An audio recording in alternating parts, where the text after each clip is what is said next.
Hi, I am R.V. Ramanamurthy, school assistant English ZP school Narsingpalli. ఈరోజు మ్యాథమెటిక్స్లో magic squares నిన్న 3x3 చెప్పాం. ఈరోజు 5x5 గదులు 25 గదులు 1 నుండి 25 అంకెలు ఎటువంటి కూడిన 65 వస్తుందండి. అది ఎలా కరెక్ట్ చేయాలో చెప్తాను, సరే చూడండి. ఫస్ట్ నెంబర్ని ఈ 5 గదుల్లో మీద మంచి గదిలో స్టార్ట్ చేస్తాం. 1 ఈ నెంబర్ ఎప్పుడు కూడా క్రాస్గా నింపుకోవాలి. ఇక్కడ 2 బయటకు వస్తుంది. ఇక్కడ డెమ్మీ గదులు ఉంటాయి.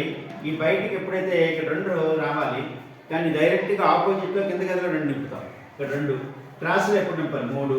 మీరు ఇక్కడ బయటకు వెళ్ళిపోయింది ఇక్కడ 4, ఈ 4ని డైరెక్ట్గా ఆపోజిట్లో 4, 5, ఇక్కడ 6 ఆల్రెడీ ఫిలప్ అయిపోయింది కాబట్టి కింద గదిలో 6, 7, 8, ఇక్కడ 9 రావాలి. ఇక్కడ 9 డైరెక్ట్గా ఆపోజిట్లో 9, ఇక్కడ 10 డైరెక్ట్గా ఆపోజిట్లో 10, ఇక్కడ ఆల్రెడీ నిండిపోయింది కాబట్టి ఇక్కడ 11, 12, 13, 14, 15 ఇక్కడ నిండిపోయింది కాబట్టి 16, లేదా 15 డైరెక్ట్గా ఆపోజిట్లో 17, ఇక్కడ 18 కాబట్టి కిందకి 18, 19, 20 ఇక్కడ నిండింది కాబట్టి ఇక్కడ 21, 22 బయటికి 23 డైరెక్ట్గా ఆపోజిట్లో 23, 24 బయటికి 25 ఇక్కడ ఆపోజిట్లో 27.